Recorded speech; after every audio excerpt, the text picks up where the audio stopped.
Good evening, everybody, and welcome to Matters of Faith, the radio show. Matters of Faith is a show designed to bring issues of interest to you, the listening and viewing audience, that will put a biblical perspective on everyday issues. Good evening, everybody. I am your welcome to Matters of Faith, Dr. J. Lauren Russell. It is my job to engage and stimulate issues of interest to you, dialogue that's inspiring, encouraging, and biblical perspective, dialogue and conversations that will help you build your determination. I am your welcome to Matters of Faith, your commitment, and your commitment. It is my job to engage and help stimulate dialogue, dialogue that's inspiring. Everyone born of God overcomes the world. This is the victory that has overcome the world, even our faith. 1 John chapter 5, verse 4. And now, ladies and gentlemen, brothers and sisters, without further ado, it is time for Matters of Faith, the radio show. Good evening, Matters of Faith family. It is Monday, February 17th. It's 8 o'clock, and it's time for Matters of Faith, the radio show. I am your host and executive producer, Reverend Dr. J. Lauren Russell. Blessed Black Our Story Month. Tonight we're talking about the article and the topic, It's What Makes Us Strong. We're on Matters of Faith, the YouTube channel. We're also on Matters of Faith live on Facebook, the Matters of Faith, as well as the J. Lauren Russell Facebook groups. And tonight we're talking with and has our guest tonight, the Honorable Michael A. Benjamin, former New York City Assemblyman and now New York Post editorial board writer. So Matters of Faith family, please telephone and tell a friend you don't want to miss this show tonight, where our guest is Honorable Michael A. Benjamin, and we're talking about the topic and the article, It's What Makes Us Strong. Please don't forget our sponsors and advertisers, the JLR Company and J. Lauren Russell Consulting, LLC, for all of your church financial consulting needs. You need a church loan. You need your trustees to be trained. You need biblical economic training. You need personal loan reduction strategies, property development, property maintenance. Remember, it's not about the castle. It's about the kingdom. Reach out to us. Email us at jlaurenr@jlr.llc. That's JLORENR@jlr.llc. Or simply give us a telephone call at 718-328-8096. That's 718-328-8096. Matters of Faith, the book. You can use our Cash App to obtain it. Just $ Matters of Faith. The book is $24.15. That includes shipping and handling. You can send your check or money order to the JLR Company, Post Office Box 301, New York, New York 10035. That's Post Office Box 301, New York, New York 10035. You can also get it as an ebook by going to www.smashwords.com/books/view/993177. That's www.smashwords.com/books/view/993177. Check out the Eat Okra app for all Black-owned restaurants all over the nation. That's right, Eat Okra. And don't forget to subscribe, like, and share our Matters of Faith YouTube channel. That's the Matters of Faith, the radio show YouTube channel. And last but not least, get your subscription to Better Mag magazine today. A 2-year subscription is only $27.50. And you can get that by going to www.abettermag.com. That's www.abettermag.com.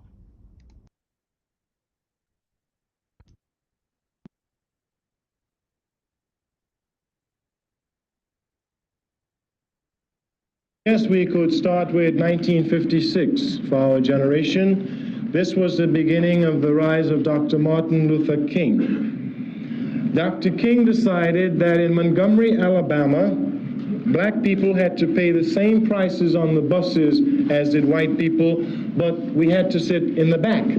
And we could only sit in the back if every available seat was taken by a white person. If a white person was standing, a black person could not sit. So Dr. King and his associates got together and said, this is inhuman. We will boycott your bus system. Now understand what a boycott is. A boycott is a passive act. It is the most passive political act that anyone can commit, a boycott. Because what the boycott was doing was simply saying, we will not ride your buses. no sort of antagonism. He was not even verbally violent. He was peaceful. Dr. King's policy was that nonviolence would achieve the gains for black people in the United States. His major assumption was that if you are nonviolent, if you suffer, your opponent will see your suffering and will be moved to change his heart. That's very good. He only made one fallacious assumption. In order for nonviolence to work, your opponent must have a conscience. The United States has none.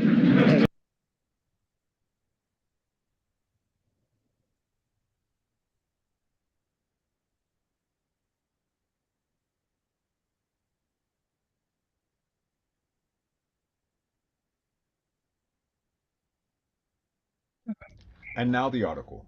It's what makes us strong. That article can be found in my column, Matters of Faith, at the Yonkers Insider, www.yonkersinsider.blogspot.com. That's www.yonkersinsider.blogspot.com. It can also be found in Better magazine, www.abettermag.com. That's www.abettermag.com. You can also find it brand new in the Positive Community magazine, www.positivecommunity.com. That's www.thepositivecommunity.com. Brand new, newly published in that magazine. And it's also found in Pamela's Big Heart newsletter. It's what makes us strong. 1 Corinthians chapter 12, verses 12 through 14, New King James Version. For as the body is one and has many members, but all the members of that one body, being many, are one body, so also is Christ. For by one Spirit we were all baptized into one body, whether Jews or Greeks, whether slaves or free, and have all been made to drink into one Spirit. For in fact, that body is not one member, but many. It's what makes us strong. Malcolm Forbes, entrepreneur and publisher of Forbes magazine, was quoted to have said, "Diversity, the art of thinking independently together." In the for-profit world, the Living Institute reported the findings of the McKinsey & Company report that found companies in the top quartile for gender diversity on executive teams are 21% more likely to outperform on profitability, and those in the top quartile for ethnic diversity are 33% more likely to have industry-leading profitability. The link is there for your convenience. According to this study, DEI has had a positive impact on company profitability. In my volunteer work for the District of Rotary International, where I live in New York City, I served as the district governor 2023 to 2024. This district is easily the most diverse of the 530 districts in over 200 countries around the world. What has both complemented and added to our diversity is the fact that we are the #1 district in our 2 sister zones for membership growth for the past 3 consecutive years. We easily have more interracial, intergenerational, and intersocioeconomic meetings and projects than any other district in the world. The Apostle Paul goes even farther by stating that the body of Christ is not made up of one, but many different members, each endowed with different skills and abilities, all working together for the benefit of the whole body. In verses 25 and 26, he writes, "There should be no schism in the body, but that the members should have the same care for one another, and if one member suffers, all the members suffered with it. Or if one member is honored, all the members rejoice with it." The reasoning behind this alternative perspective to diversity is difficult to understand and even suspect, based on the benefits cited for thousands of years in the for-profit, not-for-profit, and even the faith community. Companies all over America are rushing to change their mission statement, business objectives, even their hiring practices to comply with the new executive mandate to eliminate their diversity, equity, and inclusion initiatives. It would be, and it should be, universally understood in the for-profit sector, the not-for-profit world, and the faith community that diversity, equity, and inclusion make us all better, prosperous, and stronger, because it is, as Forbes says, the art of thinking independently together. Be blessed. And now here's my question.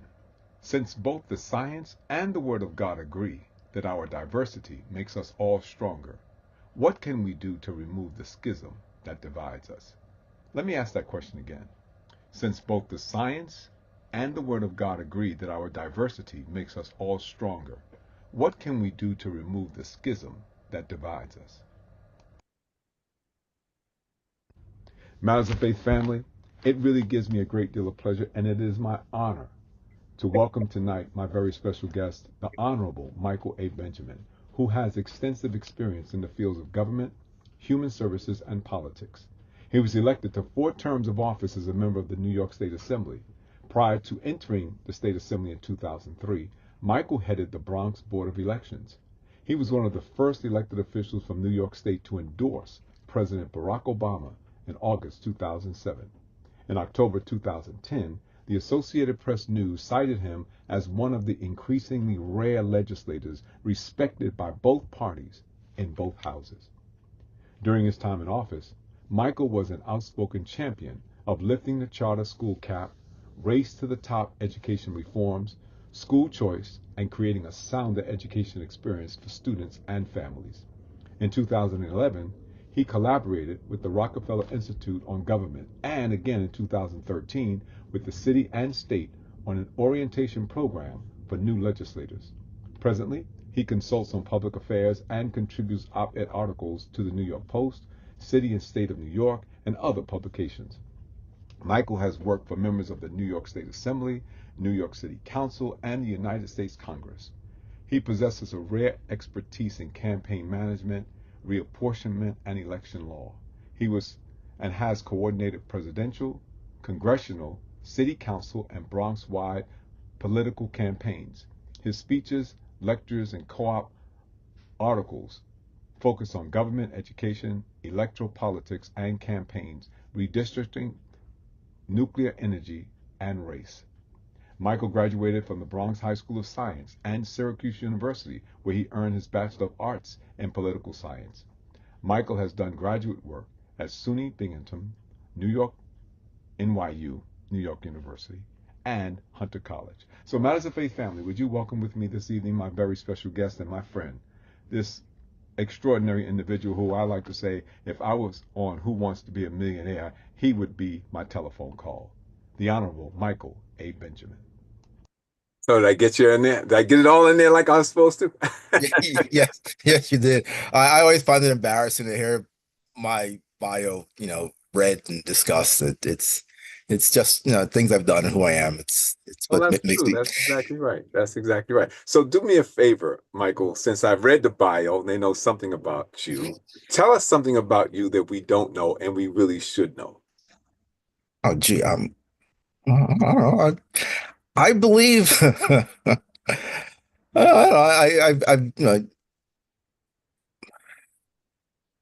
I have two wonderful children and a tremendous wife. Max and Xavier, a great little boy, 6 and 9. They make this latter stage of my life a lot more interesting. And what I want to do and what I try to do is to work on helping create a better world for them and for Susie, who's a super mom. She's involved in the school. She's making their life better. I mean, they both have autism, and she's really done, tremendous work for them, with them, and also working with other moms and families who have children who are autistic and advocating for them and for therapies and treatments and making sure everybody gets services and have the ability to succeed. Hmm. So it's important. So I'm just a cog in that new family wheel. Well, that's interesting. I think that's something that we didn't know about you. Well, I know about you, but a lot of people didn't. That you did become a dad later in life, giving hope to a whole lot of guys, Oh, that did no. not have children, including yours truly. But I don't know unless the Lord comes down and does another Abraham and Sarah, that may not be my lot in life, but that's okay. But congratulations, and I know Xavier and Max are great kids, and it's fun being around them. And it's interesting because it kind of changed your focus a lot too. in terms of the things that you do and and the things that you concentrate on. Because a lot of times, I think those of us who don't are not around autistic people at all tend to not look at that, and it's something that just kind of passes us by. But now it kind of shifts your focus a little bit and you kind of look at that. It reminds me of a mutual friend that we have that you actually introduced me to, who who changed my thinking as well, by the name of Greg Bell, who was visually impaired. And and you just don't think about it until you meet someone who says to you, when we say it's good to be seen, and he says yes, it's good to be seen, it took on a whole different understanding for me. And I think about that a lot now, as opposed to years ago when I would just say, oh yeah, it's good to be seen. It didn't. Now it means a lot, because Mhm. he lost his vision. He wasn't always blind, but he lost his ability to see, which was really interesting, really changed and shaped the way I see things. So I thank you for sharing that. That's really important. How are Max and Xavier, by the way, and Susie? Well, fine. Xavier started speaking. He's 6, started speaking about 6, 7, 8 months ago, and he's Okay. just really into it. I mean, the other day, last Sunday before the Super Bowl, we were out, and I was kind of annoyed that we were still out and I was missing the game. And we're sitting in a Shake Shack, and I'm fussing with Susie about this. He looks up at me and says, "Be nice." Out of the mouths of babes, and he's really good at talking and pointing things out. He loves to read. He loves new words. We have a deck of reading words from pre-K through third grade, and he's been reading them all. He loves Okay. words. He's trying Okay. to put sentences together, so that's helpful. And Max is still somewhat nonverbal, but he understands. He has a great sense of what they call receptive language, Hmm. and he can express himself when he wants to. He has a great love of pizza, so of course he's always asking for pizza and other types of food. And he's doing well in school, from what we understand. Teacher says that he's doing well in math. His reading Mm. is good, and when you're nonverbal, you don't really understand. If your child's nonverbal, you really don't know your child can actually read because he Right. can't read back to you. Right. But when they do the reading comprehension exercises for the reading passages, he gets the answers correct. So. Okay.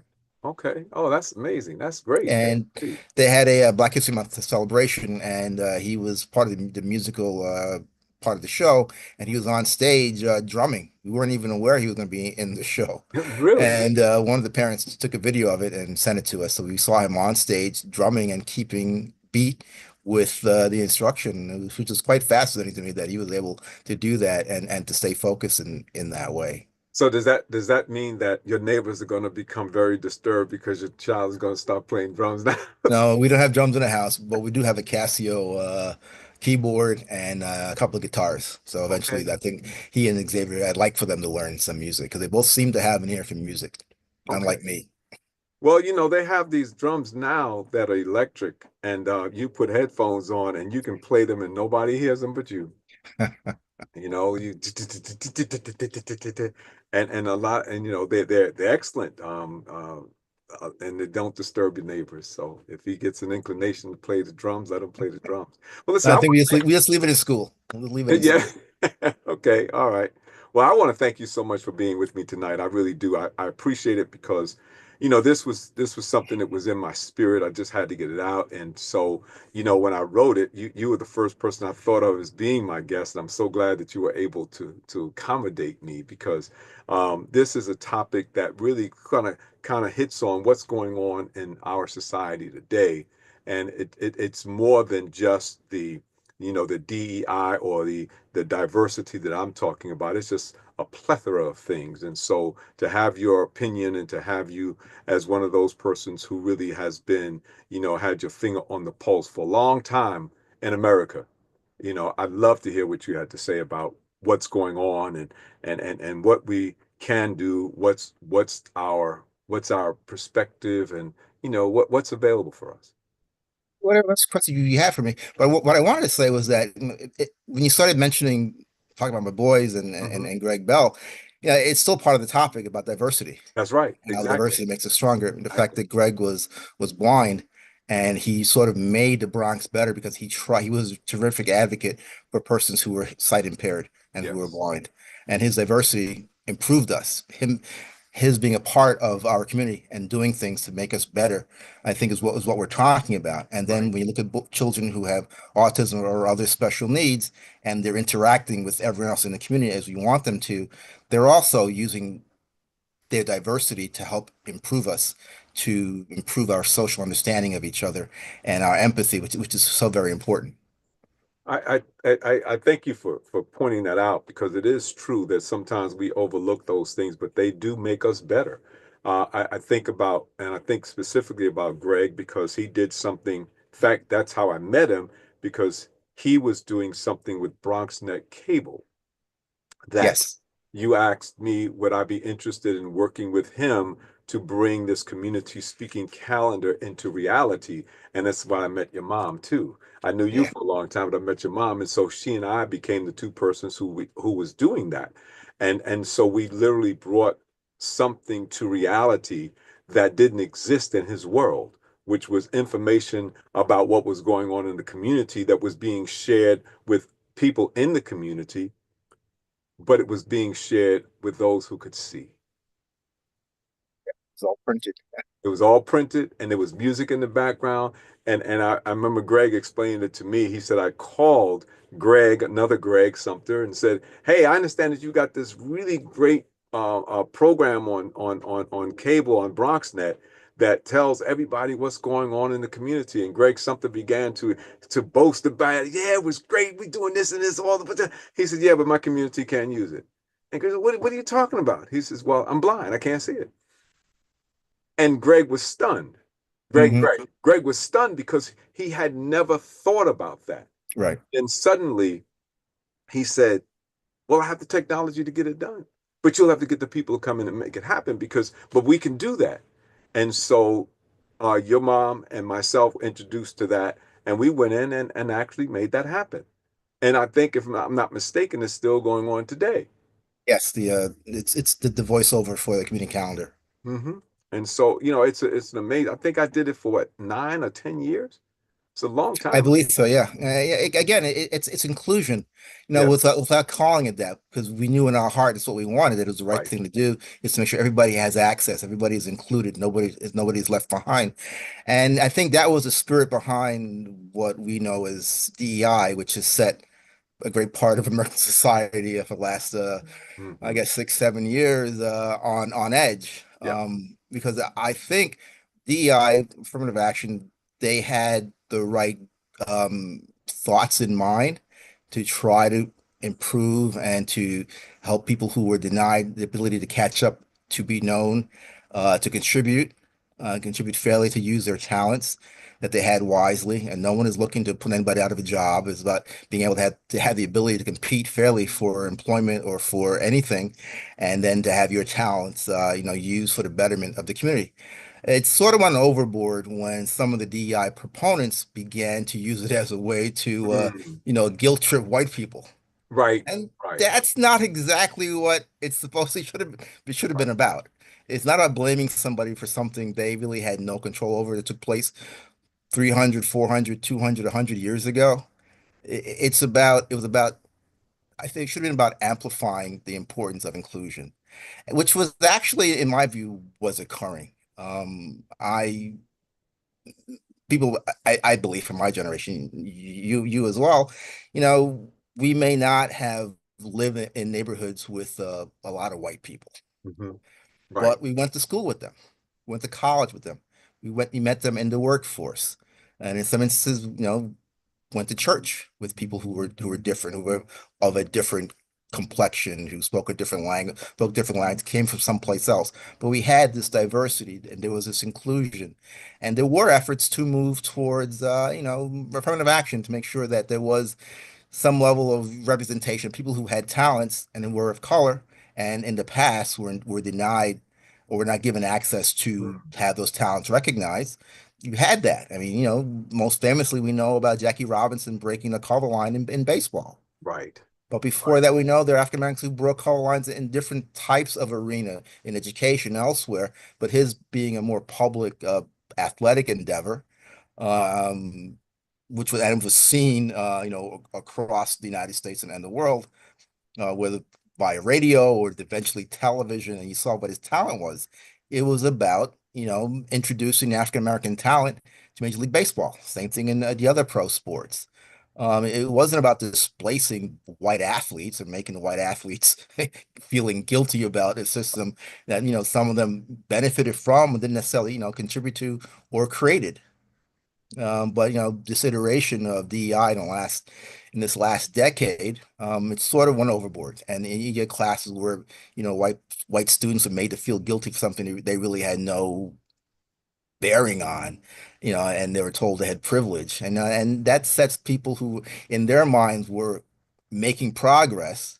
They felt battered, and then you had this backlash, and the backlash now resulted in the election of Donald Trump for a second time. And as you know, early in January, he issued a number of executive orders. The first being to sort of root out what they called, diversity. DEI from the United States government and from any kind of government contracting, and in a sense, it's sort of killing affirmative action in other areas. And last year, a year ago, 2 years ago, there was that Supreme Court decision, which sort of undermined, gutted affirmative action programs in our colleges and universities because many of them went into the illegal areas of quotas. And it wasn't affirmative action that was harming that facilitated and helped African Americans. It was affirmative action that was sort of negative towards Asians.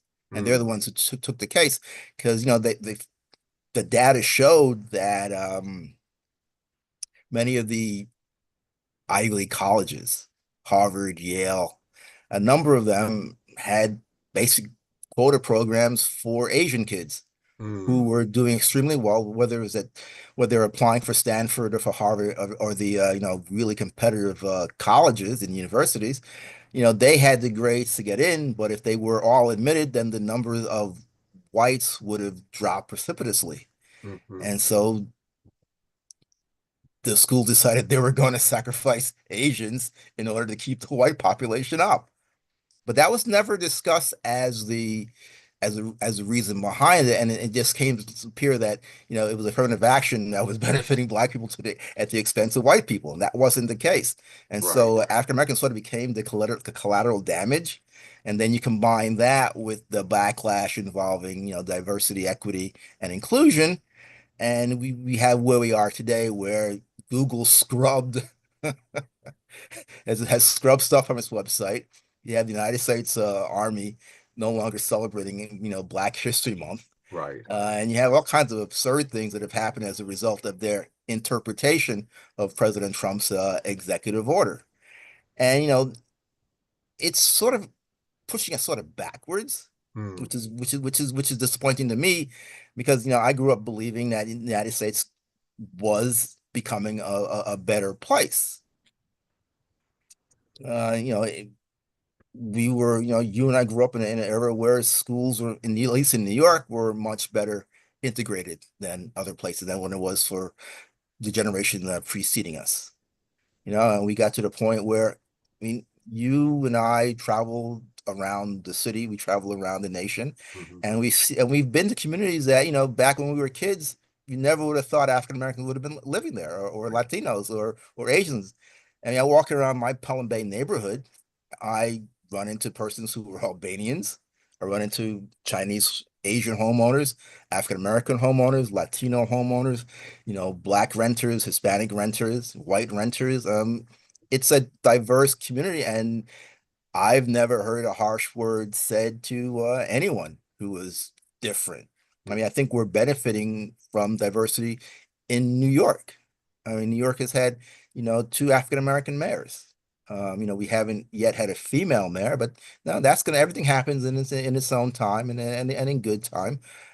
Our schools are better. Unfortunately, because of the housing patterns, not all of our schools are as integrated as they ought to be. And and children don't necessarily have to sit in a classroom with with Asian or white children in order to do better. The Hmm. school should just focus on trying to be better for every student, Right. regardless of Right. their their color, creed, or socioeconomic background. And that's what we should be focused on, rather than trying to focus on trying to right past wrongs that aren't, in my view, wrongs right now. Right. Yes, we had problems. I mean, part of the spark for this were the unfortunate killings of African Americans by Right. police officers. Whether I'm not going to go into the details of the cases that happened, but unjust deaths pushed pushed the nation to the brink where we wanted to try to find some way of using police violence as a way of trying to get us past you know uh, racism and race being a factor in these kinds of situations. And unfortunately, as humans tend to be, we sometimes go to extremes. And then when you have one extreme, it's then met with an extreme backlash. Right. That backlash has gotten us to this point today where you have Donald Trump having issued his executive orders. Yeah. What do you think about the idea of executive orders to be, I mean, I've never seen so many of them come out in my entire life. I never thought that you could have as many executive orders as I've seen come out in the past less than a month. It's um It's one shows this sort of dysfunction of the congressional process when you Hmm. can't get legislation passed. You can't get legislation for the last 25, well, I guess almost 40 years of for immigration control. Hmm. Proper have an immigration system that properly functions or that's adjusted for the realities of of today. There's so much partisanship. Members of Congress can't come together to make laws that benefit everyone. And so Trump came into office, with a plan to bypass Congress and to do what he can, but through the issuance of the executive orders. The executive orders are somewhat limited, and they're limited by the courts. But now you have some of his associates, the Vice President Vance in particular, advancing the notion that the courts can't curb presidential authority. Well, yes and no. Yes, there are court cases that show that the president has executive authority, but that authority is not unlimited, nor does it extend beyond the executive branch or Hmm. aspects of the federal government. Um, and so we're going to see a lot of litigation around many of these executive orders. Some are welcome. There are some things, there are those who, beyond the DEI executive order, you have the executive order regarding, women, trans women in Right. women's sports. Transgendered persons. Yeah, Uh, yeah. That is not an un as much as I would much prefer for them to redraft Title IX to ensure that it protects biological women. hmm. Trump's executive order sort of gets beyond that and now makes it impossible for any branch of federal government or anybody who gets federal funding who don't want to jeopardize it to have to do things to scrub some of their inclusion efforts for trans people, trans women in particular. I mean, I believe every person ought to be protected, ought to have the ability to live and work uh, peacefully without being bothered, without being harassed, without being harmed. But there are some things that you ought not to go beyond what's reasonable. Yes, it's a tiny fraction of trans women who are biological men want to compete in women's quote unquote women's sports. Right. Biologically, that's unfair. Well, It's I agree with that. reasonable to I agree with believe that. that, I think and that's it's reasonable, to right. have standards that say that ought not to pass for however it goes. But that's just one aspect. Um, there's a lot. I think the problem is a lot of people, progressives, I guess you can call them, and their allies sort of went too far. Mm. They went a bridge too far on a great many Hmm. issues, Hmm. and so you have this tremendous backlash. by people who, in my view, don't always have the best interests of Mm, the nation mm, in mind. They criticize others for having a grievance culture. Well, you also, on the right, right. have a grievance culture, and we need to get beyond that because many of us who are in the middle, and I consider myself to be in the middle, uh, we don't have those grievances. We Mm. don't want to be governed by grievances. We want to be governed by doing what's right for everyone, what's fair and equitable for everyone, without their having to have grievances, without their having to make people feel bad for things they had no control over. Now that's an interesting point because, um, well, number one, you have been noted and have been noted by Associated Press as being one who was sort of appreciated on both sides of the aisle, and that's a good thing because it's not always easy to do that. People tend to be, especially in today's culture, they are either on one side or the other. There's no middle ground. There's no compromise. Everybody's like sort of we're siloed into our own way of thinking. But you have a history of not being that way. And I've known you for a long time now. I've known you for 20 years now. It's been a minute. Yes, a little more, actually, yeah, a little more than that, but Yeah. 25, yeah, Yep. going on Yep. 30 now. So, we've kind of grown together. We've done a lot of things together, and I've learned to appreciate more and more about who you are since day one, actually. But this idea of just being in a place where you don't want to compromise, you don't want to see anything in another way. I think the conversation needs to take place, and I think that's what you were expressing, that we tend to, stand on this side or that side, and then those who are in the center seem to be getting, we're getting squeezed on both sides.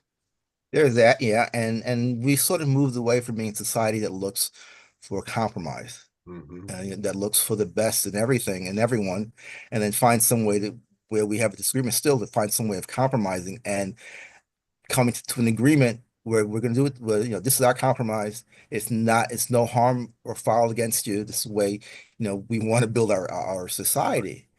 You and I've always taken these sort of things to heart and remember what's going on. I mean, during the early days of, I guess, early affirmative action, when you're trying to integrate, police departments, integrating fire departments, integrating the teaching corps, integrating services that African American in government and in the private sector, African Americans, were not welcomed in or Right. weren't recruited into, Right. Right. and having to, yes, you have to push the envelope then, but now we have a great many African Right. American firefighters Right. and police officers. I mean, there are times when I've turned on the TV and seen the news, and I've seen the police chief of some Midwestern city is an African American or a Right. woman. And to Right. me, that makes me smile. I mean, Right. Right. when I was a kid growing up, you turn the TV on, you weren't going to see that. Today you do. And these are people who've dedicated their lives to their particular profession.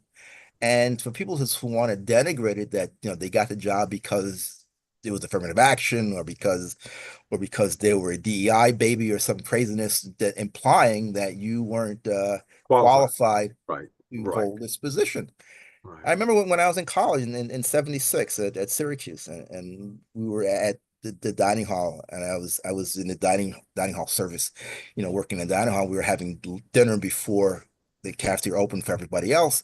And this kid from Long Island, ROTC kid, somebody got in his head that there was something he didn't like me Mhm. for Mhm. some reason. And he started saying some stupid stuff about me, affirmative action. And a Jewish kid who knew me was sitting next to me, and he turns to the guy and says, "Look, you don't know what you're talking about. Do you know what high school Michael went to? I mean, you went to the top high school in the nation. What high school did you go to? Right. Michael's here because he knows stuff. He's Right. qualified. He's got the grades. And so it, I didn't have to defend myself. It was a white kid who wanted to be fair, Right. and he just called out this other guy. The same thing happened in high school. Somebody wanted to pick on African Americans, and the other white kids would stand up and say, "Look, this is not what we're going to stand for." I mean, we're all here at Bronx. We took the same test. we're all qualified to be here. We're not going to, call each other names or do anything to try to create some sort of racial tension. And that's what Americans do. Whether you're black or you're white, you do that to make sure that you're not going to let those kinds of insults pass in front of you. Whether it's a kid who's being bullied or it's a kid who's being, bullied because he's of a different color, speaks a different language. If it's happening in front of you, you can't let it pass. You have to stand up and say, no, this is the culture we're going to have here, and either you respect it or you just or you leave it. Now, Michael, that requires a bit of self-worth. You got to know who you are, and you've got to be able to, you know, I'm like that, right? I don't let stuff pass by me. If it's wrong, it's wrong. Wrong is wrong, right is right. But not everybody does that. People give people passes on that. They laugh at jokes that are not funny because they want to be a part of that crowd, Hmm. and they don't stand up and speak up. And so consequently, the negative things that take place continue because people are just not they're not I don't know if I don't want to say willing to become involved, but they're not willing to step up and say, I'm not going to let you do this in my presence. Right.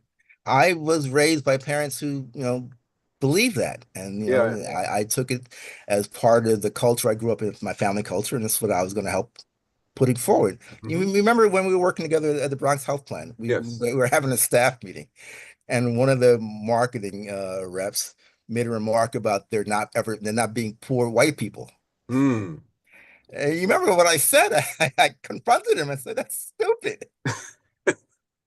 Yeah, you I did. don't know where you come from, but I grew up with a lot of poor white kids who had divorced parents, who had a lot of kids in the family that were struggling. So don't try to tell anybody that there aren't any poor white people because there are lots of Right. them." And they Right. went on. I mean, I think I talked about Robert Kennedy's effort to bring attention to the plight of white people in Appalachia who were poor Mhm. and didn't have electricity and didn't have running water and those sort of things that were happening during my lifetime. And you may It's not have seen happening it. now. I've been there. I've seen it. It's still going on today. I mean, with Mhm. people who have literally, they still have outhouses in West Virginia today. Hmm. I mean, this is not ancient history. This is now. So, and it's interesting because I think oftentimes we believe the stereotypical conversations that take place as well. We're not into the reality of what's really happening. When I was in seminary and I graduated in 2006, I did my cross-cultural exchange in Appalachia, right? So Kentucky, West Virginia, Virginia, all of those Appalachian states. And so, we went there and I met a woman who was running a clinic in, I think it was in West Virginia. I think it was. In this entire county, they had no healthcare facility. She came in with a mobile medical van or mobile medical, RV. And she would set it up in this one particular area. People would come literally and they would get into corrals, like a horse corral, Hmm. and they would literally wait to be seen. Now we were there. We were there. There were I think 8 of us. I think that was the number, 8 of us who were seminarians. And when I walked in, there was a young child, maybe about 4 or 5 years old, little white kid. And he looked at me. He stared at me like, wow. And my professor, who happens to be white, she's from West Virginia, she says, Lauren, you may be the first black person he's ever seen. I mean, we have to understand that there are places where diversity does not exist in this nation. And whatever they're told, that's what they know. That's it. They don't know anything else. So we have to stand up and be who we are. And we have to stand on the idea that we are better together than we are apart. Right. Which is part of the importance, 60 years ago when, you had the civil rights voting rights legislation passed, fair housing passed to bring down some of those barriers so that people didn't wind up being totally segregated from each other. I mean, Right. Jerome Green, who's Hmm. married to former Hmm. Assemblywoman Willie Green, he was from West Virginia. You know, Mm. and when he told me that, I remember scratching my head. Saying, what, Black West Virginians? You know, but I knew that I was only kidding with him. But because people lived in segregated places, they didn't always see each other or work together Correct. or Correct. go to church together. So you had that. But we're in the 21st century. We've gotten beyond that America of the one that you and I were born into, Right. Right. where in some places there was legalized segregation. You literally could not go to school or live in a white neighborhood Right. in certain parts of America. You literally couldn't use a water fountain as a really bizarre example of what life was like. And there was real racial violence when you broke the racial code in some places. But this is 60 years later, we're in the 21st century. America really has changed. You Hmm. don't have those sorts of kinds of incidents. Yes, you have some racial incidents. Sometimes they involve the police, but by and large, you don't have this kind of thing going on. And I think we need to recognize that. And oh yeah, there are some things we really need to address, but we can't remain in these silos, and we have to speak up and speak out when we see something wrong happening, whether it involves somebody who's white or somebody who's black, or somebody who's Hispanic, or somebody who's a woman. Mm. Um, I ride the subway every day, and one incident 2 months ago, there was a guy. Who's homeless, and and some people can panhandle aggressively, and he's sort of doing that on the train. I observed him doing that, and one woman gave him her cup of coffee. Okay, Hmm. and then he started leaning in on another woman and saying something to her. It's kind of I couldn't hear it all, but it seemed to disturb her. So I said to him, "Leave her alone." He stands up and looks at me and walks towards me, but at least I got him away from her. Right. Right. Right? And that's Right. the important thing. I think wasn't so much worried I about know whether Susie he got mad possibly. at you for that when you told her, right? She said, I haven't told her. she knows now. It's the second time I've done that in the last couple of years. One guy had a knife, but he Right. was threatening somebody, so I had to say something to get away from the guy he was threatening. Because we have to we're our brother's keeper. Yes. And that's something simple to practice. Yes, you don't have to put yourself in a situation where it could get violent, but at least you could speak up and say, look, this is not something, I'm going to let you do in my Right. presence. Right. And then it gives others courage to do something similar. And I didn't do it because, I took in consideration the race or the creed of the person. I just saw somebody look like she was uncomfortable, and what could I do to help provide comfort by getting this person to stop leaning over her Yeah. and making her feel uncomfortable. Yeah. It's interesting, right? I grew up in the South Bronx, and I still live in the South Bronx. I'm still in the hood. I haven't lost any of my edge. Um, but I know this, that if I'm on the train, if I see somebody that's doing something, for some reason or another, I have this aura, right? And I can sort of look at a person and they'll say, okay, and they'll back off, which is a good thing. 'Cause then I don't have to confront them necessarily. Hmm. But sometimes I have to say, hey, that's wrong, man. And, let's cut that out. And so, but that's what I'm saying. So instead of choking someone to death, we can engage without doing that. And then if other people likewise say, you know what, that's right, we stand with you. And if people stand together, that unity brings about change. Because I often say, in our community is, we have a lot of unnecessary violence, especially amongst our young people.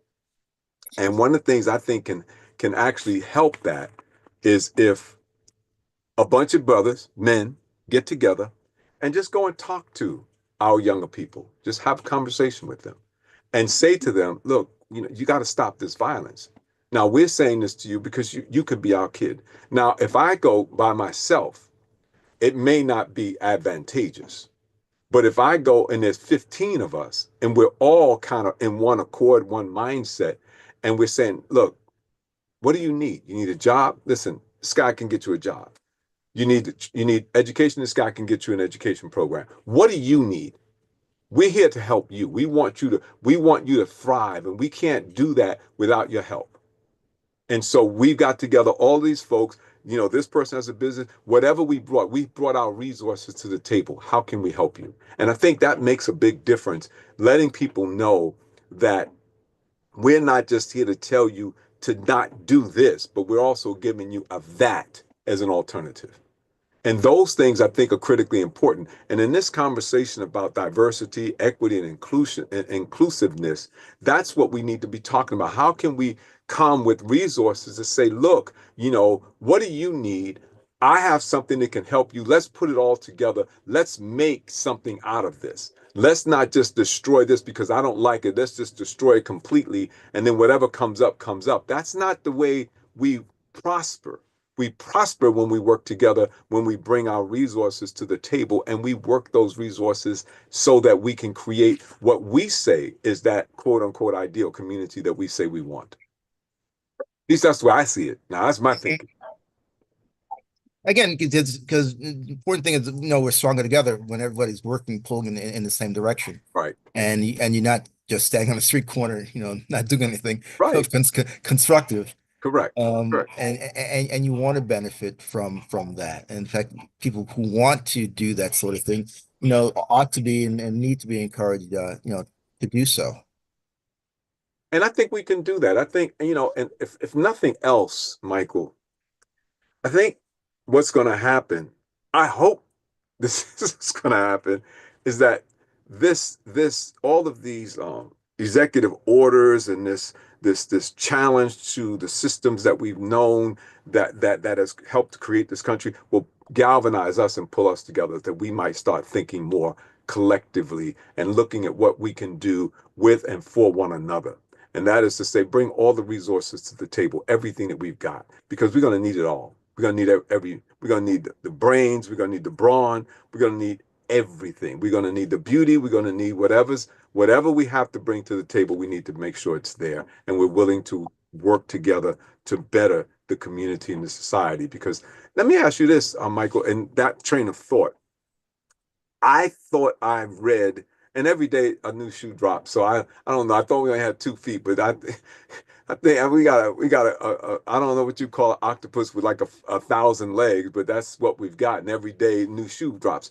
But what did I hear about the Board of Education being eliminated? Was that an executive order that came out just recently as well over the week? No, it's the United States Department of Education is what they're talking about, Okay. is possibly eliminating that and going back to education block grants. The history is, which is kind of weird that a Republican president has been talking about, and his allies have been talking about, shutting down the Department of Education, which was created by a Republican president. Dwight D. Eisenhower, during his first term, created what you and I knew growing up as the Department of Health, Education, and Welfare, Right. Right. HEW, Mhm. in the 80s, I believe. It might have been in the 80s, it might have been in the late 70s under Jimmy Carter, that it was split apart, and you created the Department of Education standing alone and the Department of Health and Human Services as separate federal departments, agencies.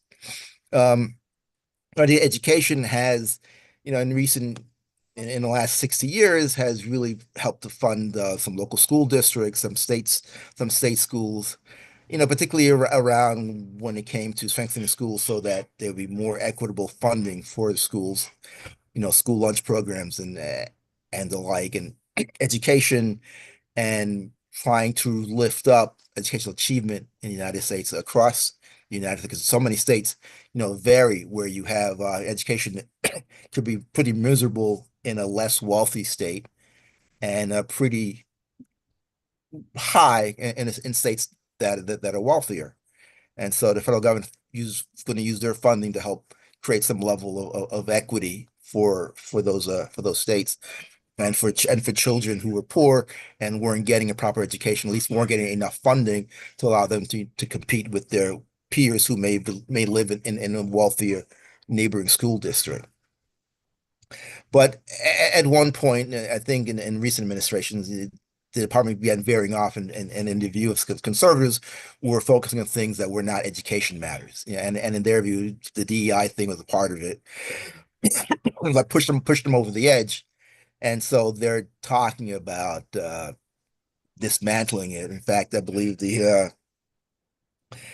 Secretary of Education, who was just approved, I believe, last week by the Senate, is Linda McMahon, who some of your listener viewers might recognize it as being the co-owner of the WWE, Mm, Worldwide Wrestling. gotcha. Gotcha. I knew the name. I knew the name sounded familiar. Okay. And she had run for U.S. Senate in Connecticut, where WWE is headquartered. And she said during her confirmation that she was being confirmed to a position that she was hoping to dismantle, not that would go out of existence. Mm, Again, because conservatives are upset over some of the DEI things that the Department of Education was doing. And when parents were voicing opposition to it in some states, they were being investigated as quote unquote terrorists because they were being quite vocal in their opposition to some things that were happening in the schools, whether it was letting trans women compete on high school girls sports, etc.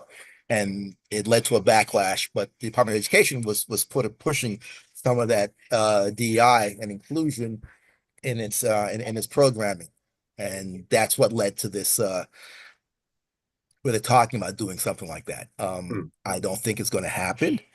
I don't think that the Congress would Republicans in Congress would stand for it because the DOE does some good things. Yeah, there are some things that may have been overboard with, but I think by and large, it does it has a place in American society and helping make America better. Maybe we should focus more on the academics and less so on some of the social programming that's others have tried to move it off into those directions. You know, that on the recent NAEP, the national one of the standardized national tests, where American kids in the fourth, eighth, and eighth grades aren't doing well academically. And so they want to say it's a fault of DOE for mhm. not focusing on education and academics. So maybe we ought to go back to focusing on that so that kids can do better. And part of it is that during COVID, a lot of schools stayed closed for a long time, Right. and Right. kids weren't really learning via Zoom. And so there's still this education, this learning loss that's still there, and they haven't sort of caught up. And we need to focus on finding ways of getting them to catch up and focusing on academics and holding students accountable to higher standards and the teachers to a higher standard and the higher performance in making sure American youngsters have the ability to compete internationally because we're competing Right. with kids across the globe, whether they're in China, Russia, Germany, England, or many of the African countries where they're coming up, and there are economic competitors. I mean, we see in sports how non-Americans are beginning to dominate some sports that Americans once dominated. Right. Well, we need to focus on helping American kids to begin to dominate again when it comes to academics and taking us into the latter half of the 21st and into the 22nd century, where American kids ought to be leading the way. Well, on that, let's go to we're at the top of the hour. So that's a good thing. That was a perfect segue. Let me do this. I'm going to go back and recognize the sponsors and advertisers, those people who are working with me to make this possible. And then I'm going to read the article again. I want to share a little clip because this is Black Our Story Month. So I want to share another clip. I noticed I played Stokely Carmichael, right? And I didn't. Rock science graduate, by the way. I know that. I know that. So I was like, yeah, I said, this is good. This is a alum of Michael's. And so, but I do want to recognize a new face on the horizon that I wanted to share. So I'm going to do that. And then we'll read the article. We'll ask the question again. And then in the second half of the show, what I want to do is begin to look at the answers that are being presented on our from our viewership and bring them into our conversation, so that they can be a part of our dialogue and they can ask questions. They can answer the question I put up there. Or they can ask their own questions, or they can make a comment. And so we'll bring them into our discussion so that we can make it more of a conversation as opposed to just two talking heads. So we'll bring them into the conversation. So I'm going to dissipate. You can do likewise. I noticed that you had a couple of things, so you can go ahead and get you some water. So I can disappear. You disappear. We'll go back to the to what I just said, and then we'll be back after we've done all of that.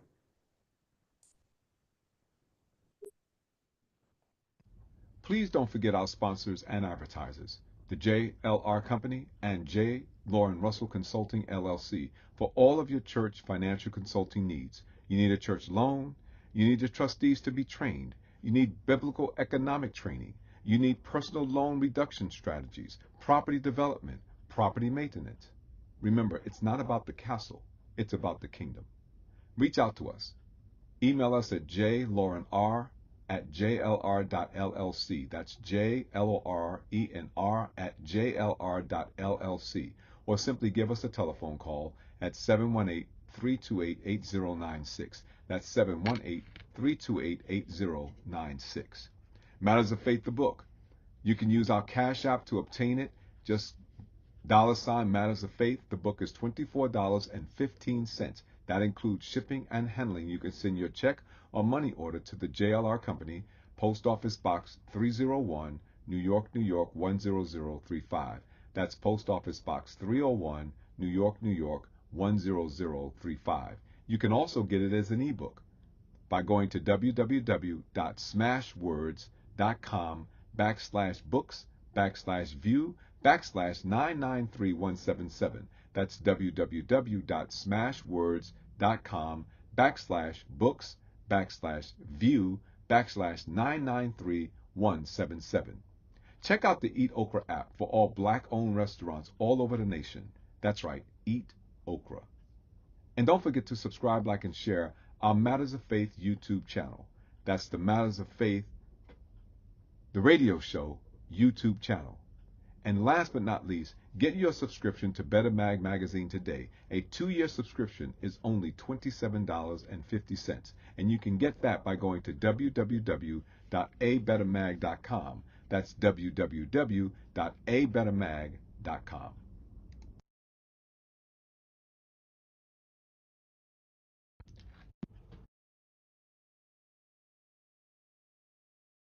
Is because you can then misuse words like oppression. There has been no oppression for the white man in this country. You tell me which white men were dragged out of their homes. You tell me which one of them got dragged all the way across an ocean and told that you are going to go and work. We are going to steal your wives. We are going to rape your wives. That didn't happen. That is oppression. We didn't ask to be here. We're not the same migrants that y'all constantly come up against. We didn't run away from home. We were stolen. So yeah, we are going to sit here and be offended when you want to sit here and act like, and don't let it escape you that it is white men on this side of the aisle telling us, people of color on this side of the aisle, that y'all are the ones being oppressed, that y'all are the ones that are being harmed. We didn't ask to be here.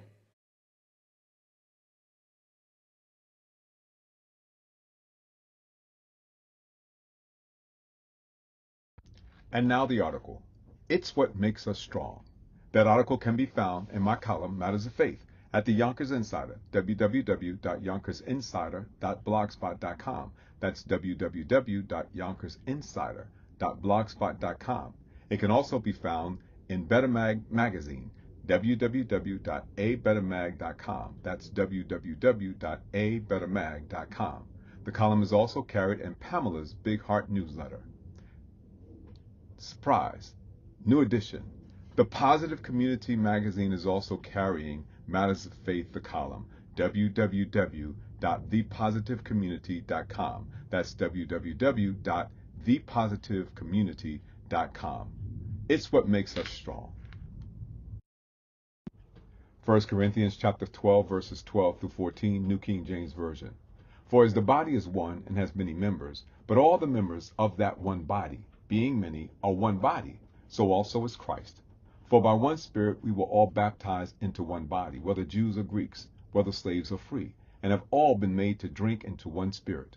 For in fact, that body is not one member, but many. It's what makes us strong. Malcolm Forbes, entrepreneur and publisher of Forbes magazine, was quoted to have said, "Diversity, the art of thinking independently together."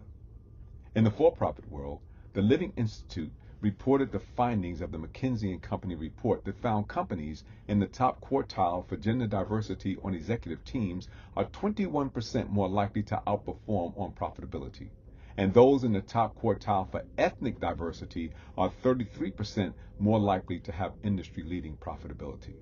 The link is there for your convenience. According to this study, DEI has had a positive impact on company profitability. In my volunteer work for the District of Rotary International, where I live in New York City, I served as the district governor 2023 to 2024. This district is easily the most diverse of the 530 districts in over 200 countries around the world. What has both complemented and added to our diversity is the fact that we are the #1 district in our 2 sister zones for membership growth for the past 3 consecutive years. We easily have more interracial, intergenerational, and intersocioeconomic meetings and projects than any other district in the world. The Apostle Paul goes even farther by stating that the body of Christ is not made up of one, but many different members, each endowed with different skills and abilities, all working together for the benefit of the whole body. In verses 25 and 26, he writes, "There should be no schism in the body, but that the members should have the same care for one another. And if one member suffers, all the members suffered with it. Or if one member is honored, all the members rejoice with it." The reasoning behind this alternative perspective to diversity is difficult to understand and even suspect, based on the benefits cited for thousands of years in the for-profit, not-for-profit, and even the faith community. Companies all over America are rushing to change their mission statement, business objectives, even their hiring practices to comply with the new executive mandate to eliminate their diversity, equity, and inclusion initiatives. It would be, and it should be, universally understood in the for-profit sector, the not-for-profit world, and the faith community that diversity, equity, and inclusion make us all better, prosperous, and stronger, because it is, as Forbes says, the art of thinking independently together. Be blessed. And now my question for the last time tonight. Since both the science and the Word of God agree that our diversity makes us all stronger, what can we do to remove the schism that divides us? One last time. Since both the science and the Word of God agree that our diversity makes us all stronger, what can we do to remove the schism that divides us? You've heard him speak. You know his intellect. I've read his bio. But now let me tell you something about him that maybe you didn't know. He's always someone sought after to give a comment. He is well known in the political arena. He has 2 brothers, as you can see in the picture, the Benjamin boys. He is married to the beautiful Susie Q. He is a family man. He's got 2 adorable sons. And he always likes to surround himself with family and good friends. So Matters of Faith family, would you welcome with me for the second half of our broadcast tonight, my friend, my brother, the Honorable Michael A. Benjamin, former New York State Assemblyman and now op-ed writer and editor, I think that's correct, of the New York Post. Michael A. Benjamin. All right, so I'm back. I'm back as well. Thank you. Yeah, I'm an associate editorial page editor. Okay, good. All right. I'm in my 7th year now. Wow, it's been 7 years already, huh? No, I'm sorry. No, it's 8. Eight. 8 years. 8 years. That's amazing. That's awesome. So I found some good pictures. I found some good pictures. I see that there. Mom and dad is there. I saw that, and Yeah, bless him. Benjamin boys. I like that. And then one with you and Hillary. So I wanted to make sure I showed that because I saw some others, but I thought Hillary would be the one that we really need to have. Yeah, the day I got sworn in the assembly was the day she also had been invited to speak to the Democratic conference. So my mom and dad got to meet her. My mom's a big fan of hers, so she Okay. was there for my swearing in. Then she was there to meet Hillary, so it worked out well for them. Right. All right. Yeah. I had a chance to meet her when she came to Goodwill, my home church. Yes. Came to Goodwill with Gloria Davis, my other mother, and so I had a chance to shake her hand and meet her as well. But that's a Hmm. thing, and that's a good. I don't think we took a picture of it, but that's a great thing.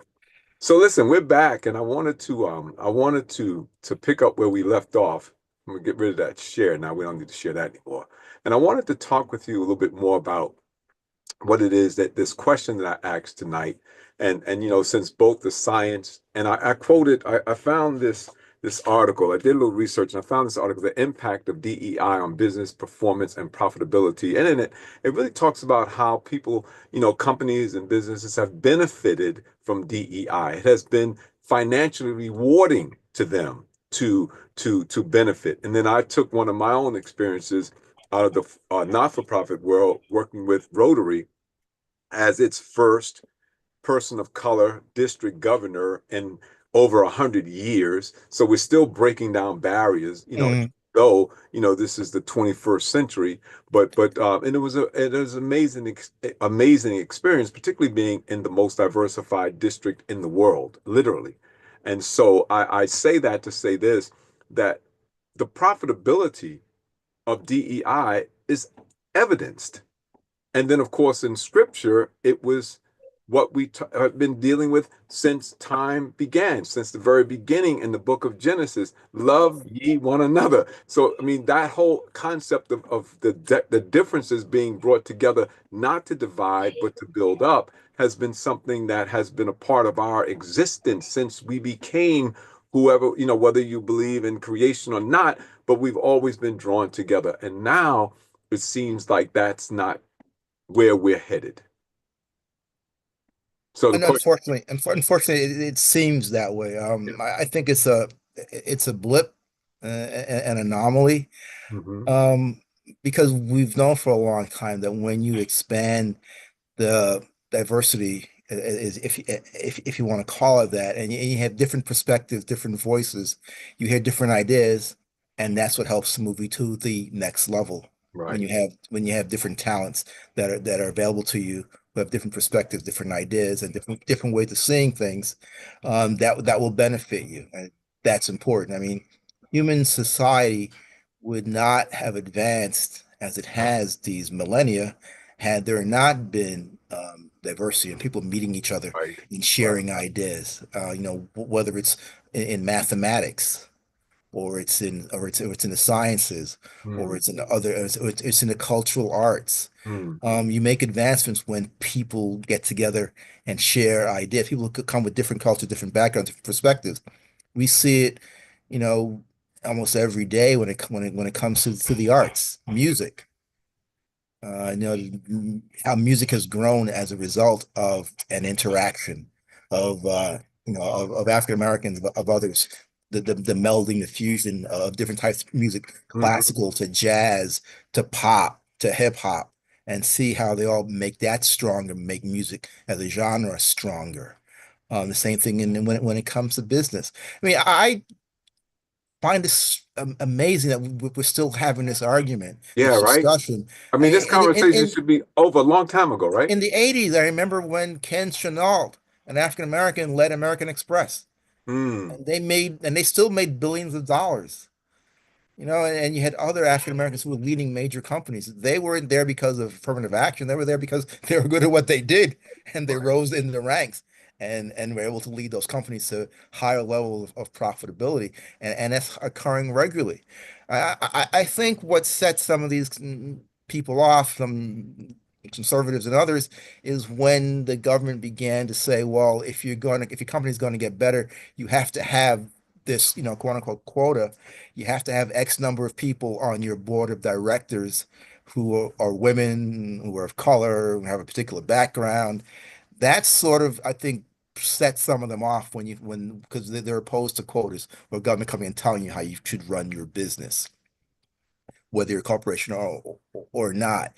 Yeah, yeah, I would agree those sort of things should happen organically, but sometimes when they're not, a little bit of a nudge can be helpful. I mean, like when it came to integrating schools, the fact the federal government is able to give some funding to some states, if you were taking federal money, then you had to integrate your highways. You had to integrate, Hmm. or otherwise you weren't going to get that federal money you needed for your highways, for your schools or whatever. It was a small thing. It was a little bit of a stick, but the carrot at the end of it was money for your school. And then all you had to do was, just not prevent black boys and girls from having a proper basic equal education. That seemed like a fair deal. But then, if you're going to go, like it's mind of others, if you can go beyond that and insist a corporation has to have X numbers of people of a particular creed, color, gender on your board of directors, that may be, something that's maybe a bridge too far for some of these folks and has led to this backlash. Yeah, I I'm know. just hoping that we can get beyond this in the next few years and continue on the course we originally, I believe, we were on, which was where we were going to have this eh, inclusion and diversity organically because we were there. You can't turn around and not see an African American or a Latino or an Asian or a woman or a white male in a particular profession contributing to it and then rising in that organization to lead it, to in some way help it move along. I know that in the 80s and 90s there was some concern about there weren't enough women and people of color in computer engineering. Hmm. Well, that was a function of people not being interested in that profession, and not like the doors were closed. I mean, MIT didn't say their computer tech program was closed to black people. It was closed to women. It just wasn't something at the time people thought something they wanted to get into. But now they see the opportunity and they're getting into it. They're learning it. They're studying it. So organically, it's going to grow because there's an interest now. Right, but now part of that, Michael, too, was that at a point the door was closed. I mean, we weren't getting the interviews. For instance, now the Army just nixed going to what was that recruitment seminar for the black colleges that they Yeah, had. I missed the story, but yeah, or Yeah, something like historically that. have done, and so when you can't get to the table, then you got to do like Shirley Chisholm said, right? They don't give you a seat at the table, bring folding chair. But but if they close the door of opportunity with these different legislations, with these different executive orders, then you can't get to the table. And if you can't get to the table, that creates the problem, and that's Yeah, probably the bigger concern. but That I thought that's sort of a bizarre interpretation of the executive order. I mean, because Trump on the one hand talked about how when he was president the first time, 8 years ago, how he helped to put additional funding into the HBCUs. So I don't see where he would have found it offensive for the Army to continue to appear at those schools to do recruitment. So I think part of his little bit of insubordination to get people upset at him because this is what he was doing, and so we'll just pull the plug on this and see what the backlash will be. In my view, I think some of this is a bit of an overinterpretation of what some of the executive orders actually require them to do. I mean, it's like when they found that they were scrubbing any reference LGBTQ on Mhm. websites and they wound up closing entire pages, or DEI where the words diversity, inclusion, and equity were the key words that you were looking for, and then you were scrubbing the pages that had those words. Well, those words are also used in other contexts. Mhm. And so that was sort of a stupid blanket way of doing it. You could have just, in a sense, just only closed some of the pages dealing with DI specifically, rather than just doing a keyword search, and then every page that had that particular keyword was just vanished, Mm. and they had to put it back because it made no sense.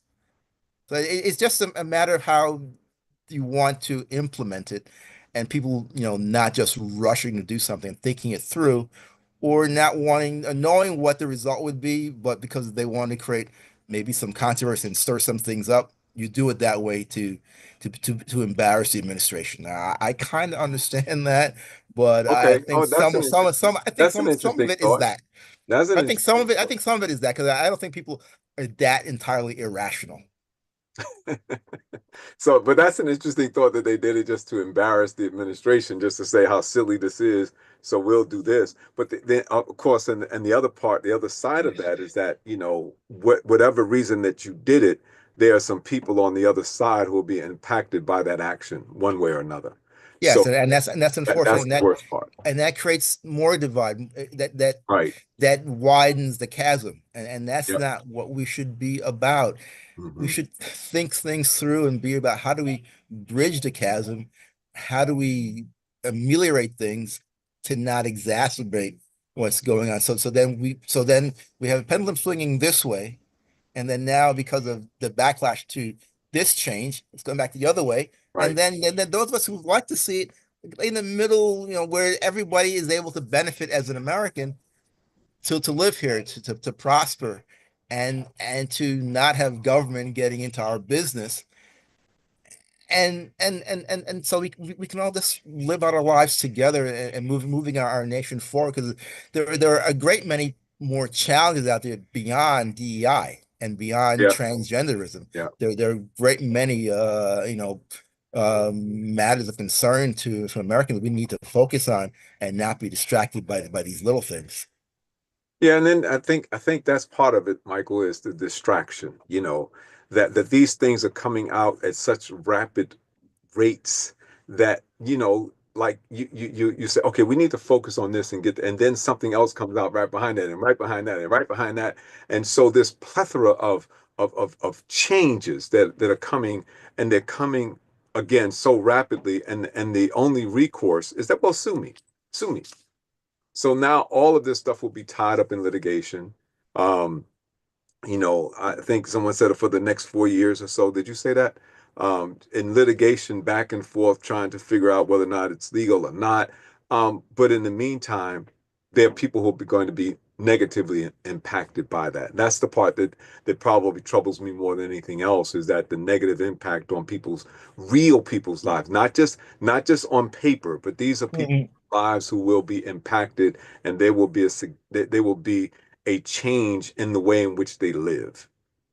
Right. I think the biggest impact will be the effort to downsize government. I think that's going to have a much greater impact than executive orders Mm. dealing with DEI or transgenderism or some of the other lunacies he's trying to, whether it's EVs, Mhm. electric vehicles.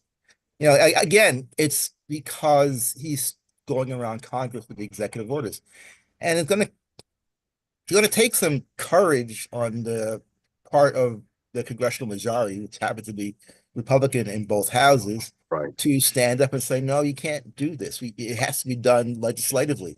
We cannot have presidential diktats, presidential decrees. We're a republic. We don't have presidents just dictating stuff by executive order. right. And that's going to require the Senate Majority Leader and the House Speaker to just Yeah, stand that's up. that's interesting, Mike. Because I mean, I'm not seeing. I mean, there was a glimmer of hope recently, because the DOJ here in New York, the new appointments said, no, we're not doing it. We resign it because we don't see this as being legal to drop the charges against Mayor Adams, and so they literally resigned rather than implement or go along with the mandate that came down, that they were going to not follow through on the charges that have been leveled against them. Now, that's not. I'm not making a statement one way or another about Mayor Adams. I'm just talking about the fact that I saw some people with at least a little backbone, some spine there, that says, I'm not going to do that. And they stood in principle, and they weren't Democrats, as the president tried to claim, they Right. were Republicans, rock Right. rib Republicans. Right. They clerked, one of them clerked for Antonin Scalia, Right. who's the darling of a great many major conservatives for his particular legal perspective. Hmm. She belonged to Heritage Society, another rock rib conservative organization, conservative group that she belonged to. I mean, Federal Society that she belonged to as a law student. Yeah, so these are Republicans who have principle and recognize what the law is, and that you can't interfere with the legal process in which they were doing it, and I respect them for that. And if the mayor's guilt or innocence needed to be decided by a jury of his peers, and Right. that's what they were going to do. Right. And I see, I tend to agree with that. You need to let the process be the process. That's the right thing. We live in a country of process, and we have a three-layered system of doing that, judicial, legislative, and executive. And so that's why we set it up so that people would be in their own lanes and there'd be some checks and balances. Because if you had That you wouldn't have a king dictating everything, exactly, that there's an executive, that the branches of government that are checks on each other to ensure that we are not dictated to. right. And unfortunately, there's an effort to try to crush 250 years of that history, of that Hmm. political legacy. Hmm. So since we're talking about this, let me ask you this question. I just cannot get this statement out of my mind. If you vote for me this time, you'll never have to vote again in your life. You heard that. Yeah, yeah, I heard that. It's it's who he is. He speaks he speaks out of it. I don't know if it's always a policy behind what he says. Right. I really try not to try to put a motivation behind what someone says Mhm. until I say it explicitly. He tends to deal in a great deal of hyperbole. Yeah, that's true. And he plays to a particular element in his base when he says things like that. I don't believe his voters have an interest in giving up their right to vote and to have their say in who represents them. You know, whether it's in the local government, state government, in Washington, D.C., or in the presidency. I don't see Americans wanting to hand that over to Elon Musk or any cadre or crew of billionaires to decide our future. That's not the United States that we grew up, loving and living in and pledging allegiance to. So I don't take him at his word for that. And as I tell everyone who gets all upset about that, well, I say to them, you have a recourse. There's still a Second Amendment, Yep. so there's a recourse. So, yep, I like this conversation. This is a good one. So, by the way, I'm just going to remind everybody, those of you who are watching, that we have a question on the table. And the question is, since both the science and the Word of God agree that diversity makes us all stronger, what can we do to remove the schism that divides us? So, I want you guys to answer that. I really want you to give me some responses, give me some feedback, because this is going to stimulate our conversation. I know that you're glued. I know that you are. I know, because Michael's a great orator, and not only that, but he's really knowledgeable. As I said, if I was on Who Wants to Be a Millionaire, I've told Michael this for the last 25 years, he would be my telephone call. And so I know that you're glued to this conversation, but I really want to hear what you have to say. And if you don't answer the question, ask your own or make a comment. Just come in and share with us. And I know some of you are challenged because you don't like typing stuff like that, but this is one of those conversations I really want to hear from you. So I got something for him. go ahead. My answer would be we need it. We need another Jimmy Carter. Not necessarily all of his policies, but somebody with his belief, Mm, with his beliefs. He was a man who believed in God. yes, he did. He was a man whose faith guided him. Whether we agree disagree with his policies as president, but we know that he was grounded in his faith. And one thing we can say is the president we have is not a man grounded in any Mm, kind of faith other than making a dollar. right, right. He's a capitalist in its truest sense. So yeah, I tend to agree with you. I hadn't thought about Jimmy Carter, but Jimmy Carter was a man of great integrity. He believed what he said, and he said what he believed, and he loved people. Literally, he genuinely was. In fact, where I live is the third phase of his Charlotte Street project, which was the forerunner to what was the name of that thing? Habitat for Humanity. Yes. And I'm in that phase. I'm literally living in the home that I live in now because of Jimmy Carter. Because if it wasn't for him, this would have never been here. Hmm. And so you're right. He did have a standard that he lived by, and he never was ruffled out of that. He stayed faithful until the day he died. And that's a great statement, a great testament to who he was, a single term president, but really impacting because he really left a legacy that stays in your heart, not just in your mind, but in your heart. Whether you agree with the policies or not, it's in your heart that he was a man of great faith integrity. So thank you. That's a good one. I like that. Y'all can chime in on that one.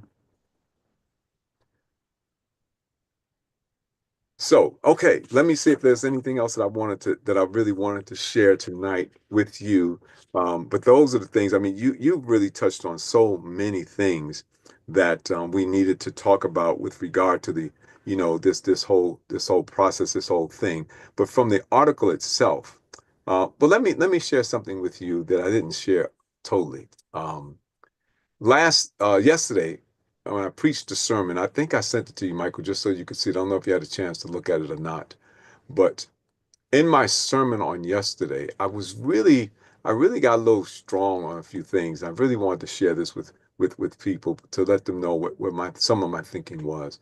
The um, the not-for-profit sector, which I talked about, the Apostle Paul, and I talked about Dr. King, and this is where I want to just hold on for a minute and just talk about this. Dr. King once said, and this is one of my favorite speeches that he made. He talked about in reference. He says, "We are all caught in an inescapable network of mutuality, tied to a single garment of destiny. Whatever affects one directly affects all indirectly." And then he went on to quote John Donne, who said, "No man is an island entire and unto himself. Every man is a piece of the continent, a part of the main. Therefore, never sin to know for whom the bell tolls. It tolls for thee." And with that, I was thinking about the way in which we are constructed. We are tied in a single garment of destiny, whether we're in Russia or Ukraine or China or wherever. Everything has an impact. The terrorists that Donald Trump is talking about, everything has a sort of a ripple effect that takes takes its place in every part of the world. And so nothing happens in isolation.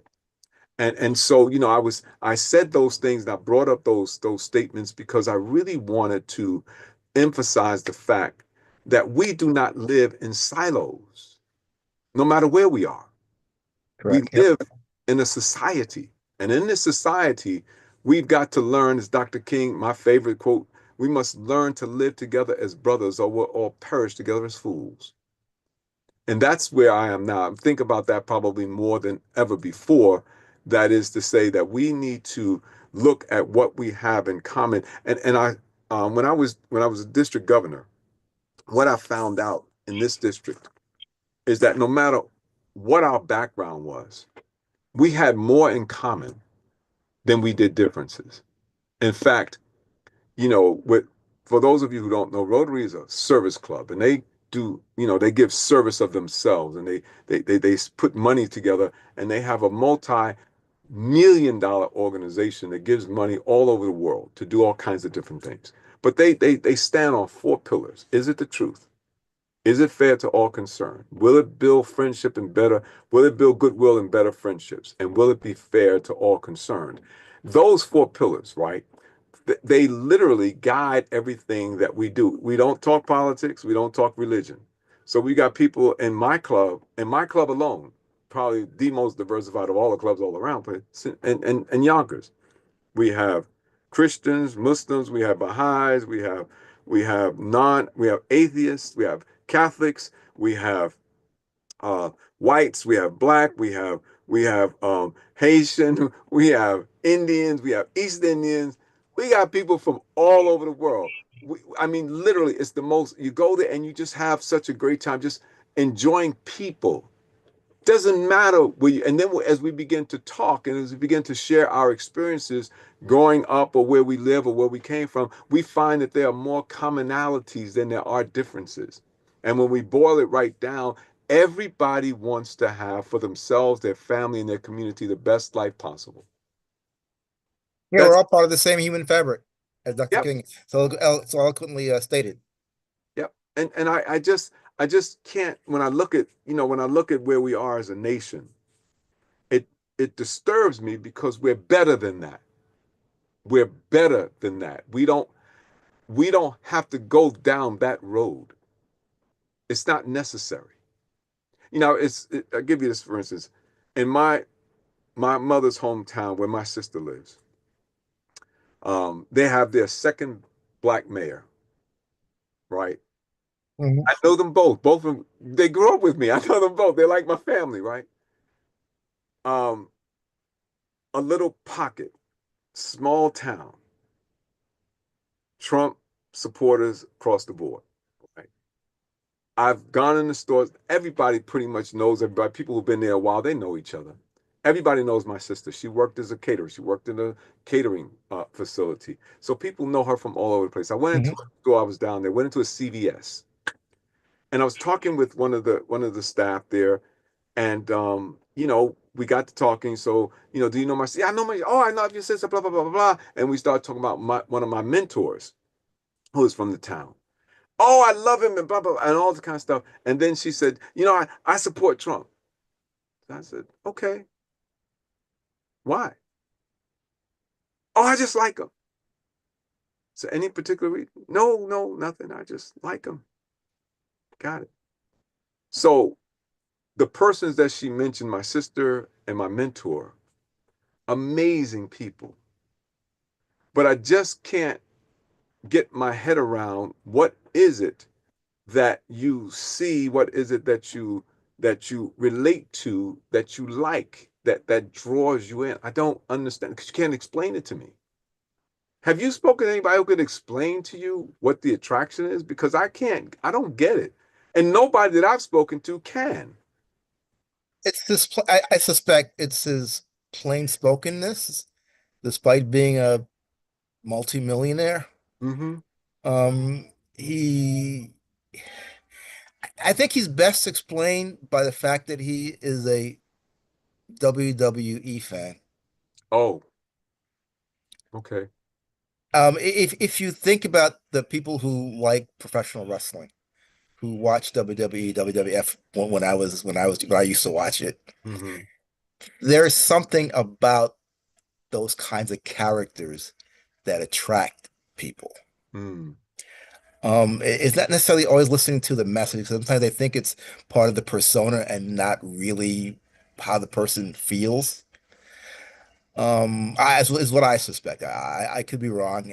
And he also, I think, in his way, he addresses some of the things that they are concerned about, but they don't hear expressed. And if he's the only one who's doing that, then I would think you're going to gravitate to the person who's at least reflecting some of your thoughts. Mm. And I think that's what he was able to do. And it's something that not all Democrats have had the ability to do. The last two who've done it well are, of course, Bill Clinton and Barack Obama. Mm-hmm. The only two presidential candidates I've ever actually worked for to see them Mm. elected to office because I thought they spoke directly to the needs of people in the middle like me, um, and spoke to those concerns. And I think Trump, unlike his previous competitors, spoke to those people and what they had in their heads. Maybe not all of it, and Mm-hmm. maybe not something that some of us would think to be vitriolic. They don't think that they're angry at anybody in particular, but they have particular concerns, and he talked about those concerns, whether it's unrestricted immigration, Mm, whether it's trans people in sports, whether it's a school system that needs to be reflective of American values, whether it's having respect on the world stage, whether it's strongly supporting the nation of Israel, which is under attack, which was at the time under attack, unprovoked attack, in October of 2023, and speaking directly to that. There's sort of a plain spokenness I think American voters gravitate towards. mm, And so I don't think they bought every piece of his message. I think they bought the character and the things that he spoke to that they identified with, while the other candidates were not addressing those particular concerns, in my view. And again, the WWE, WWF, it's entertaining and, bread and circuses. This is what I like, and this is what I'm going to put in and see what happens. And I think that's a part of it. I'd rather not focus on the Trump voters mm-hmm, because that's behind us. mm-hmm.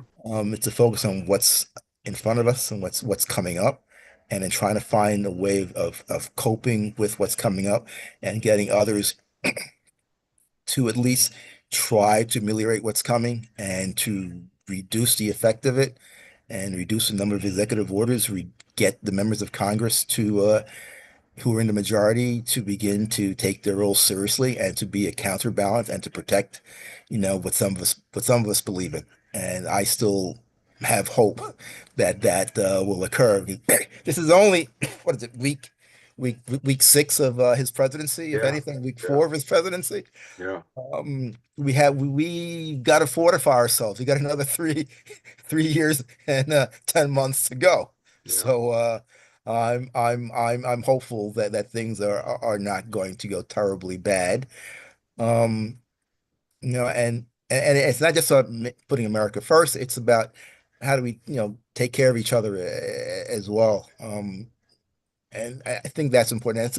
That's why I brought up Jimmy Carter, because, no matter what you thought of him, he thought of America and he thought about our faith and what it took for us to all try to pull in the same direction. I always thought his heart was in the right place. mhm, And he was, he had a very diverse cabinet.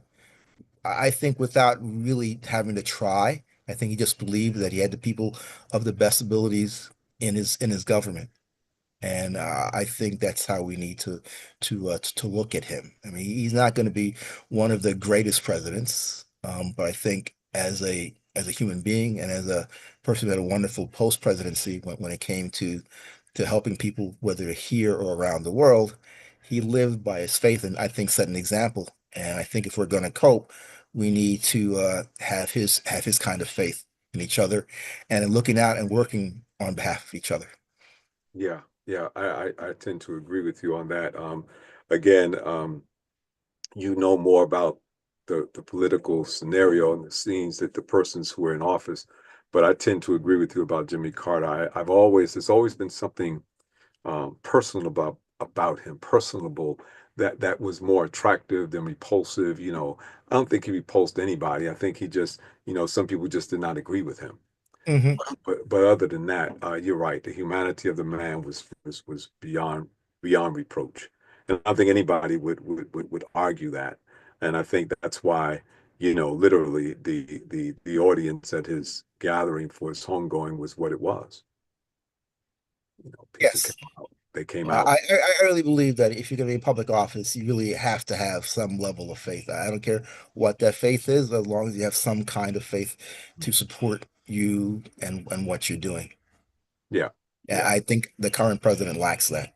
He doesn't yeah. have that base at all, personally. That's my only really real issue with him. Yeah, and that kind of disturbs me because the people of faith, the great wall of faith that exists in this country have all kind of gathered behind him and support him, and I don't see that. I mean, I even work for them, and I don't see where the two meet. I don't see where there is an intersection between what his position is and what their position is in terms of their faith, what they say.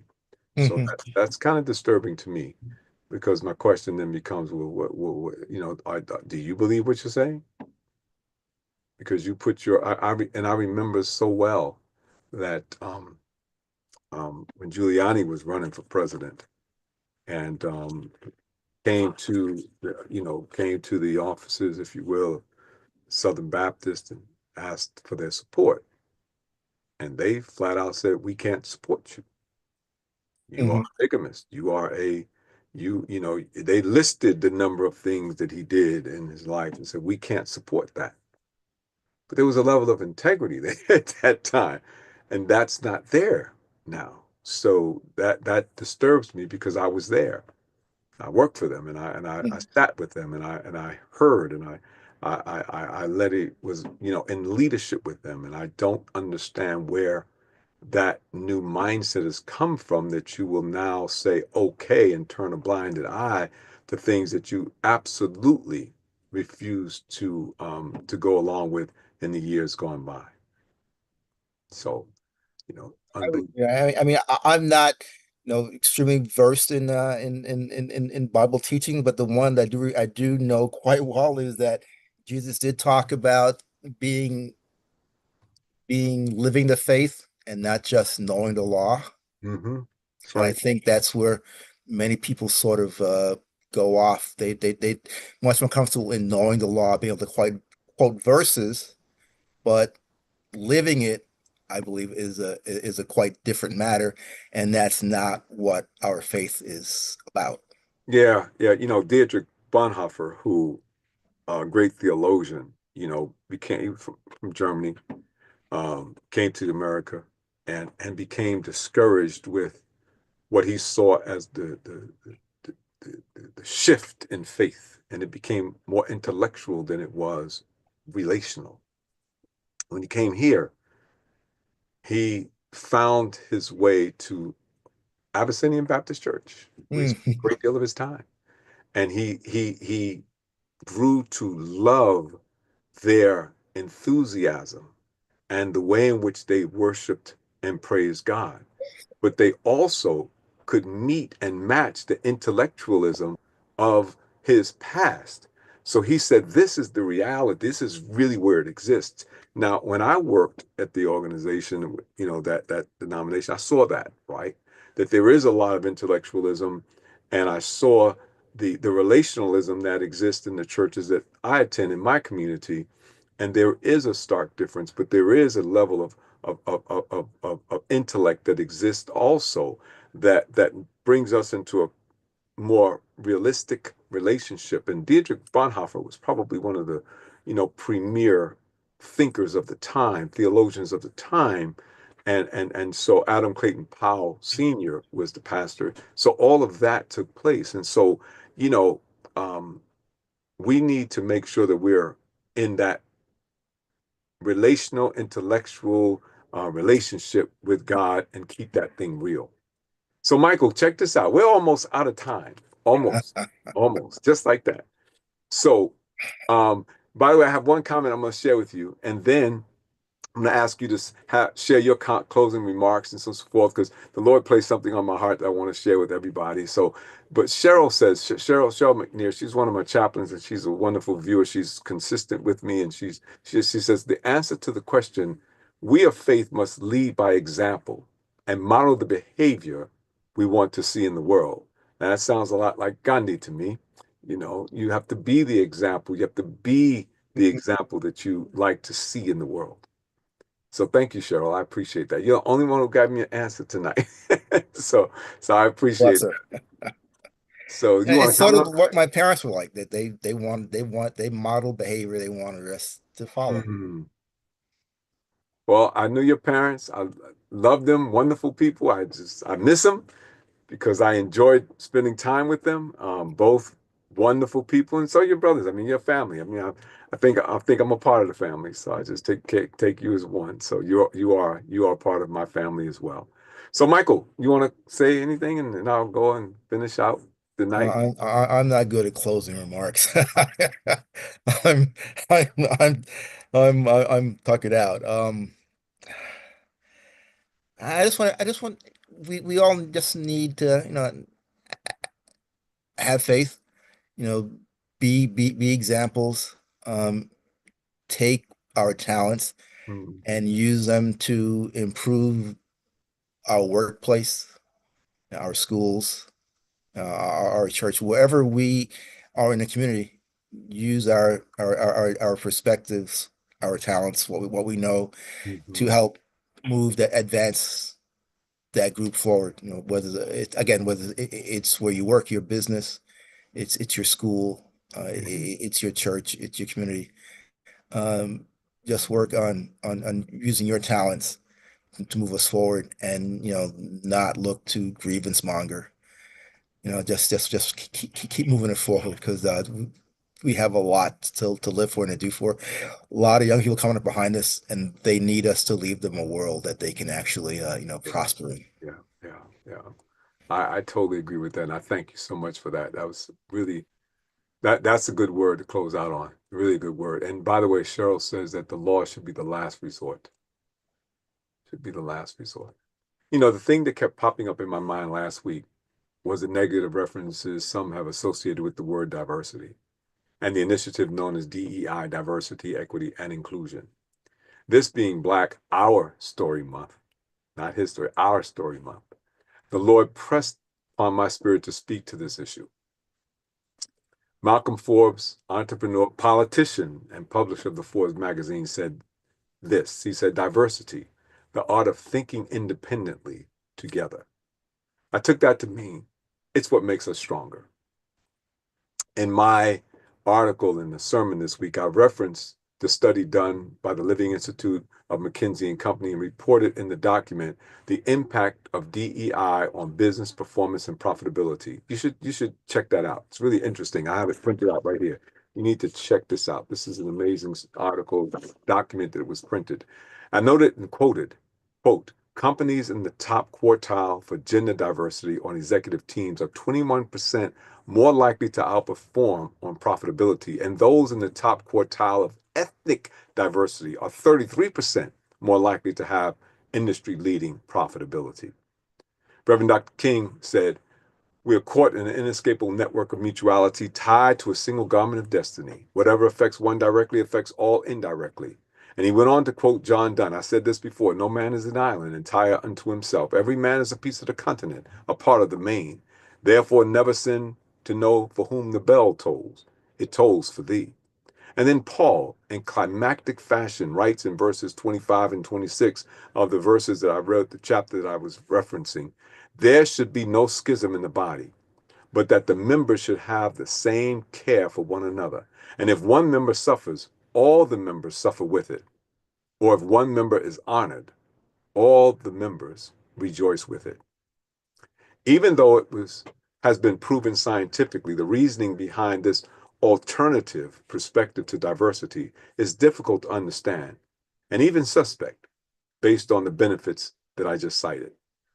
While I understand that people want to be obedient to the law of the land, rational people understand, especially those of us who have lived in a land that has a history of glorifying injustice, that just because it's legal does not make it right. When the law does not conform with historical fact or the word of God, it is incumbent on all people, whether they are of the family of faith or not, to take a definitive position and stand for righteousness over denialism. I asked the question, what can we do to remove the schisms that divides us? Let me give you some of my suggestions. Michael gave a couple of his. I'm going to give a couple of mine. They kind of parallel one another. If we are in positions of leadership in the corporate world, we must stand firm on what makes us strong, diversity. If we are in leadership in the not-for-profit realm, we must stand firm on what makes us strong, diversity. If we are leadership in the faith community, we must stand firm on what makes us strong, diversity. It really is what makes us strong. My friend, my brother Michael A. Benjamin, I want to thank you for taking the time to be my guest tonight. There was no one else I considered besides you. From the depths of my heart, I thank you for your wisdom, your knowledge, your frankness, and for your friendship. You gave us something to think about and to act on. Words without action is just a conversation, just as faith without works is dead. The last time you were on our broadcast was June 21st, 2021. The topic was liberty for all. Interesting. But that's way too long between visits. So mark your calendar now so that we'll have you come back. What about the month of May, when we are both celebrating our birthdays? That sounds good to me. May 5th is one day after yours and 3 days before mine. Well, 3 days after mine, actually. I'm May 2nd. Okay, yeah. So you want to do that? May 2nd, you want to do May 5th? May 5th is fine. Done. We're gonna do that. So y'all pay note because Mike is gonna be back. Now, please don't forget our advertisers and sponsors, the JLR Company, J. Lauren R. Consulting, LLC, for all your church financial needs. Call 718-328-8096 or email us at jlaurenr@jlr.llc. That's JLORENR@jlr.llc. It's not about the castle. It's about the kingdom. Matters of Faith, the book. I've been talking about it. It's behind me. You saw it on the picture when I was announcing all of my sponsors and advertisers. But this is the hard copy book. If you don't have a copy of the book, you need to get a copy of the book. You can use my Cash App. Just go to $ Matters of Faith. The book is $24.15, which covers shipping and handling. You can also get it as an ebook. The ebook can be got at smashwords.com. That's www.smashwords.com/books/view/993177. I'm going to try to do something, put it in your chat before we leave tonight, but I'll do that. But in the meantime, Better Mag Magazine, www.abettermag.com. A 2-year subscription is only $27.50. That's a 2-year subscription. That's not nothing. You should do that. They support the show. Please support those who support us. That's the way we look out for one another. And don't forget to subscribe, like, and share this Matters of Faith YouTube channel. That way you'll get notification when we're on. You can telephone, text, email, any way you do it. But tell a friend also to join us regularly on Monday nights for Matters of Faith, the radio show. We broadcast live on Matters of Faith, the YouTube channel. We also drop each episode on our Matters of Faith as well as the J. Lauren Russell Facebook groups. So please, ma'am, please, sir, subscribe, like, and share this Matters of Faith YouTube channel, the Matters of Faith radio show YouTube channel. Make sure that you don't miss a single episode of Matters of Faith because you did not subscribe, like, and share the Matters of Faith YouTube channel. Now, if no one told you this today, let me be the first to say, I love you, and there's absolutely nothing that you can do about it. So get used to it. Now, the Lord bless you, the Lord keep you. The Lord make his face shine upon you and be gracious to you. The Lord lift up his countenance upon you and give you peace.